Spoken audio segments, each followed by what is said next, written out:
Assalomu alaykum. Bugungi darsimizda Excel dasturidagi diagrammalar bilan ishlashni, ularni yaratish, tahrirlash va shu kabilarni o'rganamiz. Birinchi navbatda diagramma nimaligi va nimaga kerakligini bilib olsak, tasavvur qilamiz, bizda mana bunday turdagi ma'lumotni yetkazib berishimiz kerak. Ya'ni biror bir kompaniyaning biror bir muddat davomidagi daromadlarini tasvirlab berish. Buni shunchaki jadval ko'rinishida berishimiz ham mumkin, lekin mana bunday diagramma deb mana buni aytiladi. Diagramma shaklida bersak, bunda o'sish, pasayish, ancha rivojlanish kabi nuqtalarni ko'rsatish, ya'ni vizualni yetkazib berishimiz oson bo'ladi. Shu sababli diagrammalarni qo'llaganimiz bizga hisobotlar yaratishda, turli xil ishlarimizni grafik, ya'ni vizual ravishda ko'rsatib berishimizda ancha foyda keltiradi. Bugungi darsimizda shu diagrammalarni yaratishni o'rganamiz. Demak, buni boshqatdan qilib ko'rsataman. Diagramma yaratish uchun diagrammada qanday ifodalar, asosan sonlar bilan ishlaymiz, chunki sonlarni o'zgaruvchanligini ko'rsatishimiz mumkin. Mana masalan, diagrammada hozir mana oylar qatorini belgilayman va sonlar qatorini belgilayman. Ya'ni oylarni sonlarga yoki sonlarni o'zaro sonlar bilan nisbatini o'zgarganligini ko'rsatish uchun kerakli qismini belgilaymiz. Vstavitga kirsak, mana bu yerda diagramma degan bo'lim bor. Bu yerda mana turli xil daylarni tanlashimiz mumkin. Agar ikkilanayotgan bo'lsangiz, rekomendovaniyga kirsak ham mana bu yerda bizga tavsiya beradi. Qaysi diagramma yaxshiligini. Mana boya men qo'yib ko'rsatganim mana shu diagramma. Demak, mana diagramma. Mana yerdagi oy muddatlari kiritilgan. Bu yerda sondagi ifodasi mana million son deb yozganmiz. Agar xohlasak, mana yerga mana o'zgartirishimiz mumkin. Mana bu yerda tekstni kiritishimiz mumkin. Kopiya qilamiz. Mana bu yerdan naзвание diagrammani kiritsak, mana diagrammamizning nomi ham tayyor. Yana nima amallar qilishimiz mumkin? Mana diagrammaga bosganimizdan so'ng format hosil bo'ladi. Bu formatdan yozuvlarni o'zgartirishimiz mumkin. Mana bu yerda tekstning yozuvlari o'zgardi. Qora yoki boshqa. Zalifka deganda orqa fonidagi rangi. Mana xohlagan rangga qo'yishimiz mumkin. Yoki mana konstruktorga kirsak, mana belgilaganimizdan so'ng mana yerda turli xil versiyalarni bergan. Qaysi biri yoqishiga qarab tanlashingiz mumkin. Sizga mana bu yoqqan bo'lsa, bundan tashqari mana yerda svet bo'limi bor. Bu yerda ranglar nisbatan hozir bir xil ko'rsatkich bo'lgani uchun uncha bilinmayapti. Shu orqali mana eng sodda diagramma tuzish bu.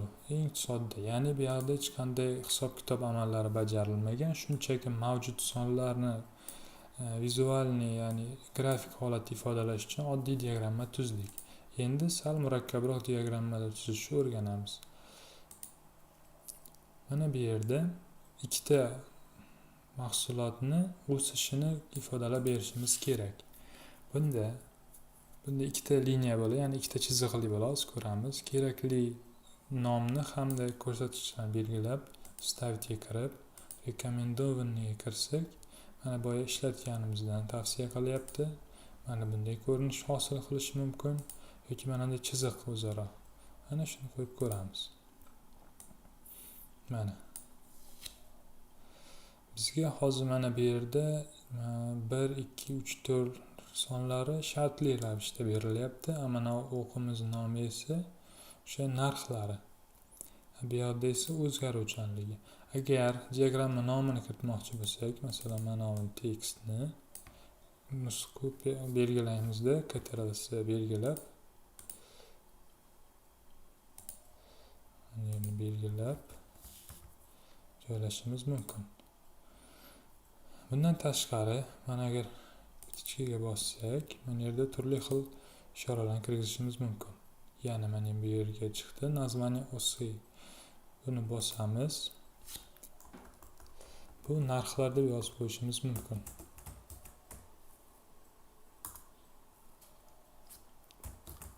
Narxlar million so'mda. Bu yerda esa davr deb ko'rsatishimiz mumkin. Ya'ni 7 ta davrga bo'lingan. Mana bu yerda 7 ta muddat, davrlar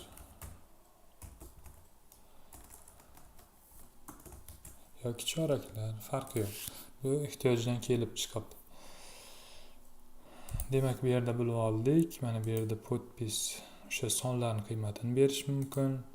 Tablitsadan tagida jadvalimizni ham qo'shib qo'yishimiz mumkin.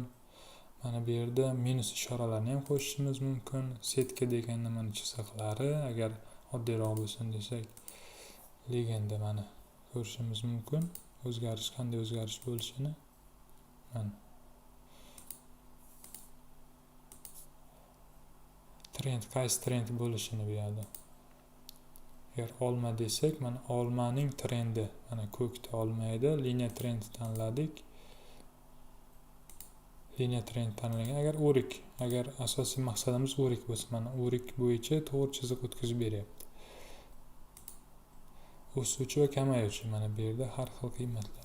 Bu endi o'zingizni xohishingizdan kelib chiqib tayyorlashingiz mumkin. Bu plus amaliy edi, mana bu yerda aytilgan elementi diagramma.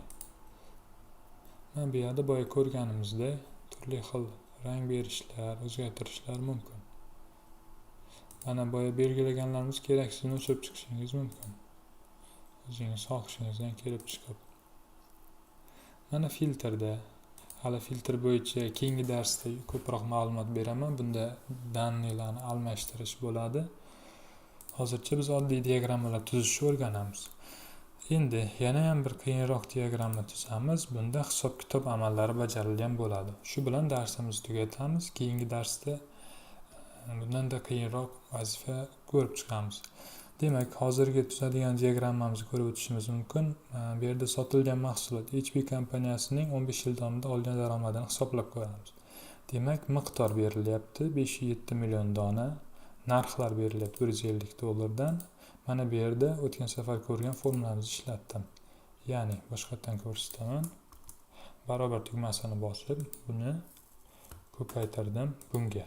Ya'ni 507 millionta kompyuterni $150 dan sotganda $855 million bo'lar ekan.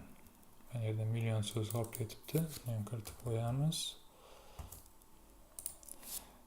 Qolganlarni ham shu tarzda belgiladim. Endi mana shu uchun ham bitta diagramma tuzib ko'ramiz. Bu sal murakkabroq bo'ladi. Mana kerakli sohani belgilaymiz. Stavitga bosib rekomendovaniyni ko'rishimiz mumkin. Mana bu yerda uncha ko'rinish bizga tushunarsizroq bo'ladi. Mana bunday bo'lishi mumkin, bular bo'lishi mumkin. Menimcha eng tushunarli mana bu. Mana ko'rishimiz mumkin.